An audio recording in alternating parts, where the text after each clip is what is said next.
আনে না, যাদের অন্তরে ঈমান নাই, এই দুনিয়াকে তারা অনেক বড় প্রায়োরিটি দেয়, দুনিয়াকে অনেক কিছু মনে করে। আল্লাহর নবী বলেছেন, এই দুনিয়াকে আল্লাহ রব্বুল আলামিন যদি একটা মৃত ছাগল ছানার মূল্য দিতেন, তাহলে এই পৃথিবীতে একজন বেঈমান এক গ্লাস পানিও পান করতে পারতো না। একবার আল্লাহর নবী বাজারে যাচ্ছিলেন, পথের পাশে দেখলেন একটি মৃত ছাগল ছানা পড়ে আছে। নবীজি ছাগল ছানাটা হাত দিয়ে ধরলেন, তার সঙ্গে ছিল কয়েকজন সাহাবী। সাহাবীদেরকে উদ্দেশ্য করে বললেন, ও আমার সাহাবীরা, তোমাদের মধ্যে কোন ব্যক্তি আছো যে ব্যক্তি এই মৃত ছাগল ছানাটা 1 দিরহামের বিনিময়ে কিনে নেবে? সাহাবীরা বললেন, ইয়া রাসূলুল্লাহ, এটা তো মৃত ছাগল ছানা, 1 দিরহাম দিয়ে তো কিনা দূরের কথা, এমনিও যদি দেন তাও তো নেব না। তাহলে আপনি আবার 1 দিরহাম দিয়ে বিক্রয় করতে চাইলেন কেন? নবীজি বললেন, ও আমার সাহাবীরা, এই ছাগল ছানাটি মৃত হওয়ার কারণে তোমাদের কাছে যেমনি ভাবে মূল্যহীন বস্তুতে পরিগণিত হয়েছে, ঠিক তেমনি ভাবে তোমরা শুনে রাখো, এই গোটা পৃথিবীটা আমার আল্লাহর কাছে তেমনি ভাবে মূল্যহীন। এই পৃথিবীর কোনো মূল্য আমার আল্লাহর কাছে নাই। যদি আল্লাহ পাক এই পৃথিবীটাকে এই মৃত ছাগল ছানার সমপরিমাণ যদি মূল্যায়ন করতেন, তাহলে আল্লাহ রব্বুল আলামিন এই পৃথিবীতে একজন কাফেরকে, বেঈমানকে 1 গ্লাস পানি পান করার সুযোগ দিতেন না। বলুন সুবহানাল্লাহি ওয়া বিহামদিহি। আল্লাহ পাক এক মুহূর্তের জন্য সুযোগ দিতেন না। তার প্রমাণ হচ্ছে কিয়ামতের ময়দান। কিয়ামতের ময়দানে যারা এই দুনিয়ায় ইমানদার আর বেঈমানদার, ইমান নষ্ট হওয়ার পরেও যারা ইমান আনে, ইমানের লেবাস ধারণ করার পরেও ইমানদারদের সমাজে বসবাস করে, তাদের পরিণাম কি হবে এটা আমি আজকে বলবো না, আগামী সপ্তাহে আলোচনা করবো ইনশাআল্লাহ। ইমান নষ্ট হয় কয়টা কারণে, এই কারণগুলো আমি আগামী সপ্তাহে ব্যাখ্যা করব। আজকে এই পয়েন্টের উপরই থাকবো।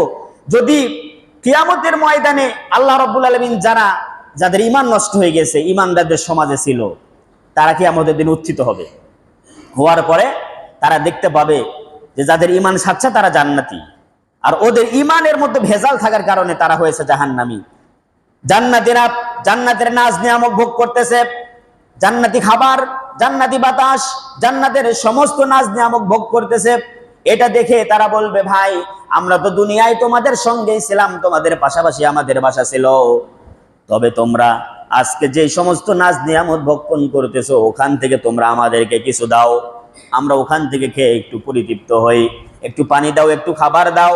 ওই দিন আল্লাহ রাব্বুল আলামিন বলবেন, আজকে কিয়ামতের দিবস, এটা দুনিয়ার ময়দান নয়, দুনিয়া নয়, আজকে জাহান্নামীদের জন্য, যারা ঈমান আনে নাই তাদের জন্য জান্নাতের সমস্ত কিছু আমি আল্লাহর পক্ষ থেকে হারাম করা হয়েছে।